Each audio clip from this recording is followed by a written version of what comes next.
Hello and welcome to Ula Tea Leaf Readings. My name is Lenor and tonight I'm going to be reading your tea leaves. This is a horoscope for Sagittarius. If Sagittarius is your solar, lunar, ascendant / rising sign, then this is a message for you. All right, let's get started. And so, Sagittarius, our card tonight is the Aeon, or Judgment card. So we're sussing up a situation, right? Okay, let's go ahead and take a look and see what do these tea leaves have to say. And so if you have not subscribed yet, please think about doing that. You can hit that little bell. It'll let you know when the next readings are coming out. It is free to subscribe. Also, if you'd like to hit the like button or leave a comment, I would love to hear from you, especially if you're new to the channel. Definitely shout it out in the comments section. All right. So I want to try something a little different this reading. It might be the only time I ever do it. I don't know. We'll see how it works. But I have this deck over here. It is called the Oracle of the Radiant Sun. The Oracle of the Radiant Sun. And I'm going to use it as a clarifying deck. When we get something where I'm like, I'm trying to grasp at what this feels like or looks like to me. I want just something that we can do a little clarifying. Okay? We'll see how it goes. We'll see how it goes.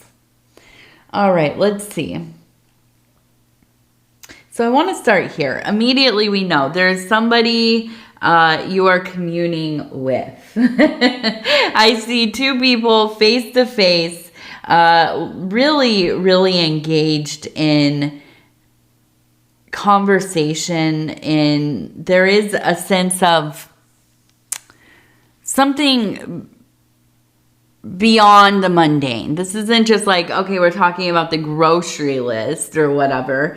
No, this is somebody who you are heart to heart with. This is somebody you are sitting, you are looking at them, they are looking at you, you are talking about things that usually remain unseen, things that we maybe have a lot of internal dialogue about. Maybe you spend time contemplating or even studying or researching or practicing, but you don't talk about it that often with other people. And I see in this moment, there is this wonderful ability to just let it flow. This is a situation where you feel comfortable. You feel safe in this space to kind of just let it out, right? And I see between the two a little flower. Now, it maybe is harder to see that way, but from the way that I'm looking at it, it looks like a little flower right here. Now, we also have, this person looks like their arms are up a little bit. It looks like they maybe are, and it's mirrored right here. There's another right here with the arms up. Now, I feel like there is maybe a sense of anxiety with them. And I feel like probably they have come to you for some kind of guidance, some kind of support, some kind of kinship, right? And I can almost imagine you saying, like, please sit down, let's talk. Tell me what's going on. And here this conversation begins to unfold, and you're starting to, loosen a bit. And there is a flowing of where there might be things that you've never even told people, things that you thought, well, people might think I'm crazy if I tell them, they might think that I'm just, very like into this woo-woo stuff and be dismissive of it. But I think, in this situation, you feel like I can kind of divulge a bit about myself. And I feel like this is a very freeing experience for you. I feel like it's kind of like a breath of fresh air to be able to speak your truth and to have it met with open-mindedness, with an open heart, with somebody who really connects with you. And it's reaffirming, right? It makes you feel like, yeah, maybe the stuff that I feel and I think isn't so, strange or I'm not in this, vast minority of experiencers. Maybe this is something that is, less stigmatized or less unknown to others, I guess. And so I look in your lap here as I'm looking at it. There is the phoenix. Okay, so we know the phoenix is a bird who rises from the ashes. And in this time, I do believe that you are finding a sense of self. You are finding and not the first time, right? I don't feel like you've been walking through your whole life not really knowing who you are, right? Not any more than the usual. I think we all, if you're a thinking person at all, we all have these moments where like, I don't know who I am. What does this all mean? But no, I think that you've always had sense of self in these different eras of your life. But I feel like maybe more recently, in these last years, you've been developing towards a more authentic connection to your authentic self, right? And I think this comes with age. It's not that there's any kind, and it can happen whenever, right? That's the truth. When you're young, you live fully in your authentic self, and we slowly lose that, right? And as you get older again, you start to return back to these original understandings. But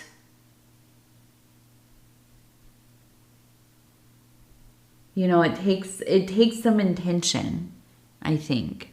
And I see you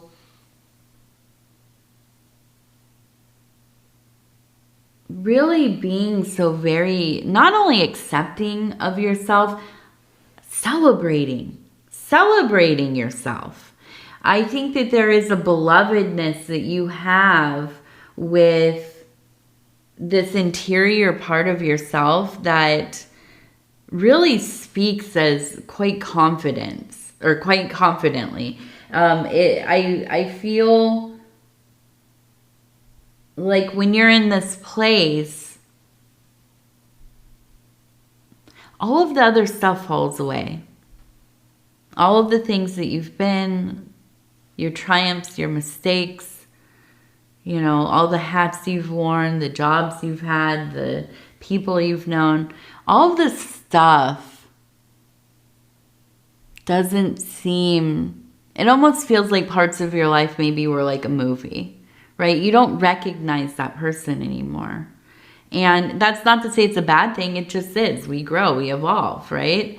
And at this point, I can see you letting go of a lot of the tedium, a lot of the, keeping up appearances and doing anything that you just don't want to do. Not falling into this trap anymore of like, well, I got to keep up with the friends group. So, I'm going to, I don't even know. I can't even think of like the same, like what would it be, right? I'm going to go eat sushi. I don't like fish, but everybody else is really into sushi right now. So I'm just going to keep going and just, manage through it, and this is a really silly, a really silly example. But I think at this point in your life, it's like, I don't want to go. I'm not going to spend my money doing something that I don't enjoy. We can meet and do something a different day or whatever. Or we can find a different restaurant. But at this point in my life, if it's something that I know I don't want to do, I'm not going to do it anymore. If it's something that I feel, I just have no inclination towards this thing, I'm just not going to, right? And now I don't think that this is like you're limiting your experience, but following your heart, following your intuition, not wasting time, right? And that's the thing. As we get older, we really start to realize how much time is just, piddled away, and how little of it we actually have. And so as you get into this more authentic part of your being, right, and letting that just flow through all sectors of your life, I see you being able to connect to people on this really deep level and being very, very open and understanding about it. Absolutely. And I see a real sense of, and here we are over here, coming into this Empress mode, right? I really feel you being this very intuitive person, this very kind of together in a spiritual way, very down to earth, but your mind is in the cosmos, right? And I feel like you're just somebody that people trust to know what you're doing. Even if you don't know what the heck you're doing, I have no idea what's going on, right? You move in such a way that is so graceful and thoughtful and intentional that, you make a wonderful leader. Now, maybe you're not interested in being in charge of people, maybe in the work environment, maybe even at home, right? We all have those days where it's like, you all decide. I'm not deciding anything anymore. I don't want to lead everybody today. But I do. I think that you are a very kind of benevolent, understanding, empathetic, holistic person that can, be in that leadership role. And you don't have to you do not have to rule by fear or raising your voice or, making threats or anything like this. You have this ability to just kind of, talk things out. Get on the same page, work towards a common goal, get everybody kind of, gassed up and feeling like you're working together to get to somewhere. Okay. Now let's keep turning this. We have a beetle right here. You can see with its little wings.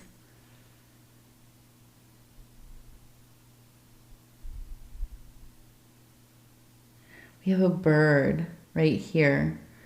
We have a person fleeing. We have a person kind of looking that way. We have two people.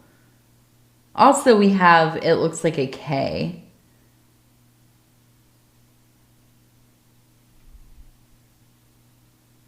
So to me,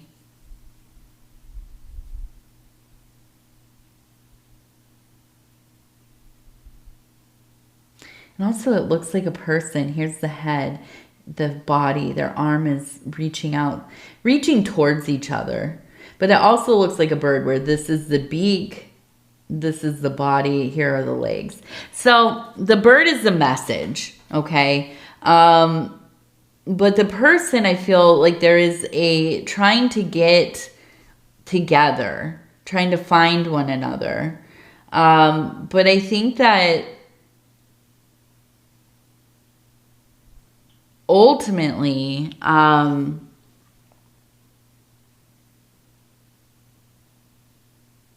it's almost kind of like you want to be with somebody, right? Maybe it's romantic. Maybe this is, I keep thinking a sibling. You want to get together. You want to squash old beef and be able to communicate with one another. There's just ancient history there that it's hard, because in your mind, when you're away from them, you haven't talked to them in a while, you're living your own life, you're in your own routine, you're doing your own things, you're feeling confident, spiritual, together, having good conversations and communing with other people, coming into your development of your psychic life and all of this.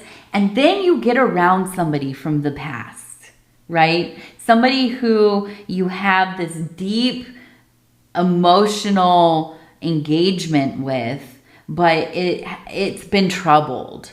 And as soon as you get around them, you both devolve in a way. You lose that ability to kind of really control yourself and remain in that very intentional space. And it's kind of like you turn into a child. You're bickering, you're sniping each other, you're arguing about things that happened 35 years ago, and everybody around you is like, what the heck, and like wants to run away, get out of here. I don't want to be a part of this, ongoing conflict. But I think that at the core of it, you would like to be able to be okay. Like, you don't have to be best friends, but you want to be okay.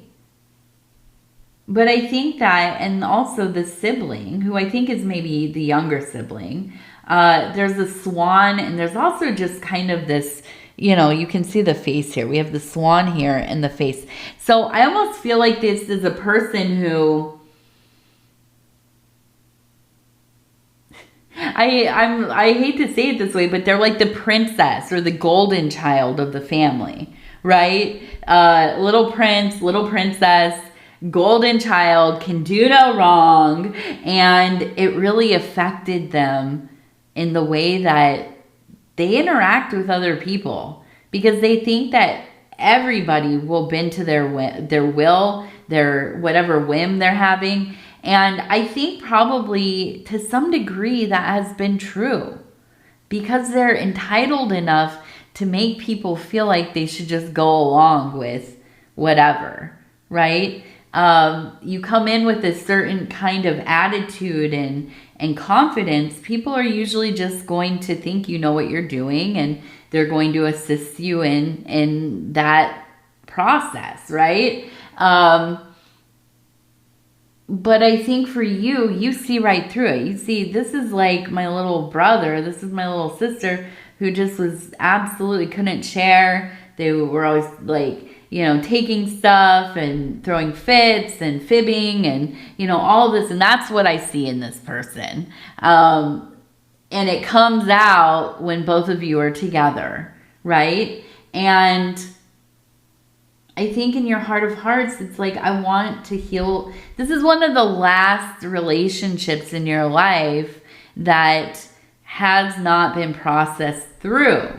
And I think that's something that you lament it, right? And it's like, okay, now I have to get to figuring out, how are we going to work on this dynamic? Now, the beetle up here reminds me of Kefri, right? And I don't know if that's how you say it, but that's the scarab beetle in Egyptian mythology that rolls the ball like a dung beetle would, right?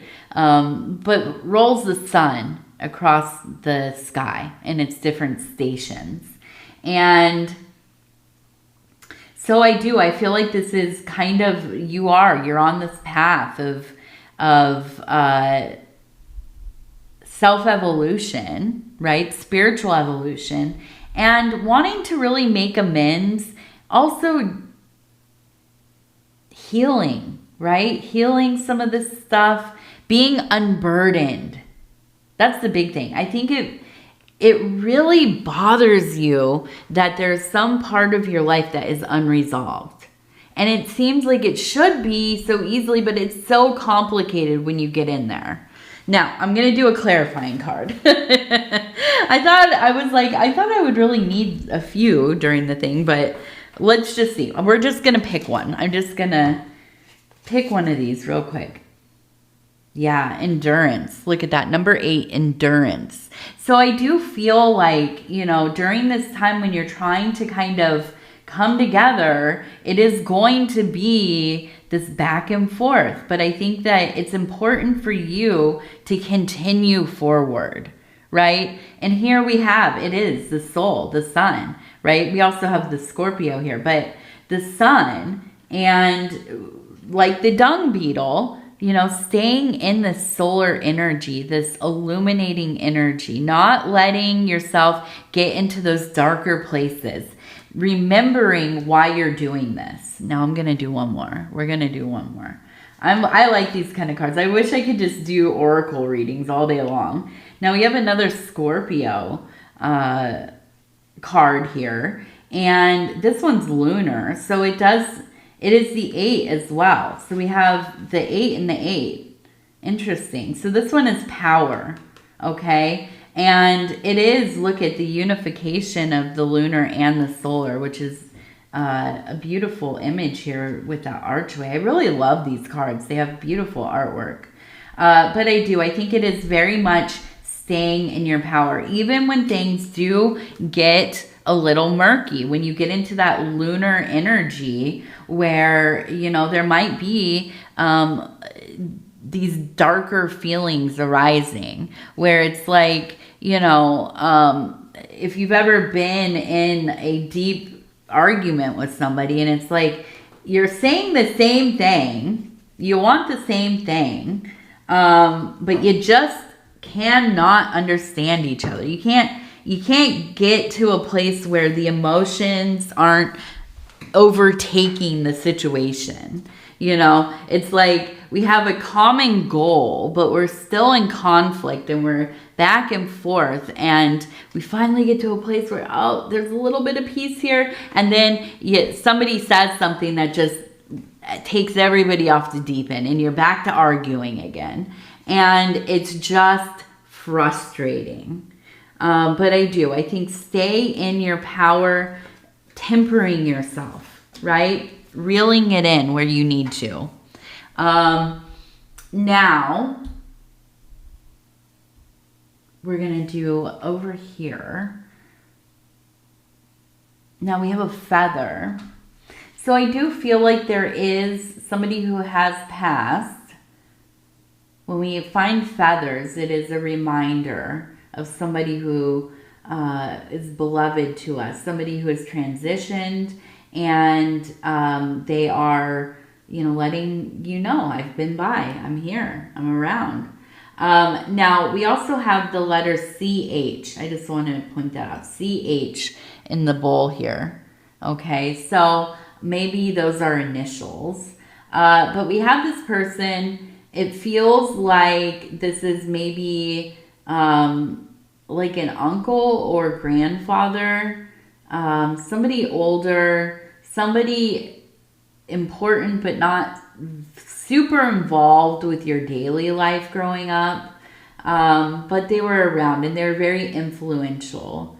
And I feel like just kind of this energy of you have to get it together for the family. And I think that's really it. Like, stop fighting with your brother, right? Someday you're going to need each other. And that's what I keep hearing. Someday that's going to be your only friend, the only person you have.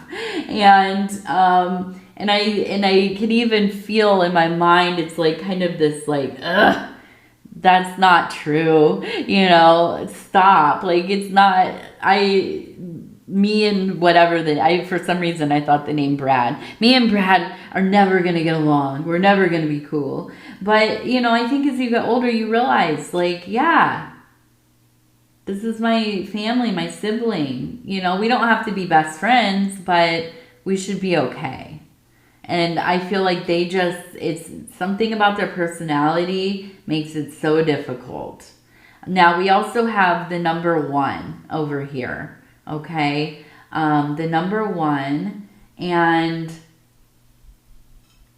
we have the letter A also, the letter A. All right, let's go over here. We're going to do our self-care. Let's put these back over here. Oh my goodness.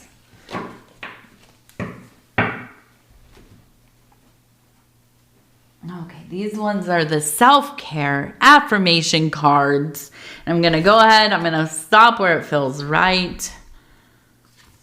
Oh, so there we go. The sun again. Solar power all around. I carry within me a solar power. For centuries, the sun has stood as a symbol of royalty, truth, and strength. Today, I walk in that purifying light and bask in its power. Today, I embody solar power. Today, I embody solar power. All right. Whew. We have a new star being born. That's what it feels like. With the Aeon, you know, we have this energy of renewal, of a desire for cosmic harmony in the life, both above and below. Also, you know, a deeper and deeper wisdom growing. And so I feel like this is all true of you. You know, I think it's like you want to get everything out in the clear. You want to be able to just kind of, you know, resolve the things that need to be resolved in your life so that you can live in a place of peace. You can live in a place of feeling like you have unburdened yourself. You have absolved yourself of a lot of just little lingering issues. And ultimately, that makes the heart so much lighter, right? And so, with that, Sagittarius, I'm going to go ahead and tell you I love you because I do, and I thank you so much for spending this time with me. It is always such an honor to be able to bring these messages to you. And if you would be so kind as to like the video, it really does help the channel so much. And if you have not subscribed yet, please think about doing that. You can hit that little bell. It'll let you know when the next readings are coming out. It is free to subscribe. And if you would like to leave a comment, please do. I read them all. They mean the world to me. And if you're new to the channel, definitely shout it out in the comments section. All right. With that, I will tell you again, I love you. I love you. I love you. Take care of yourself. And we'll talk in a few days. Good night.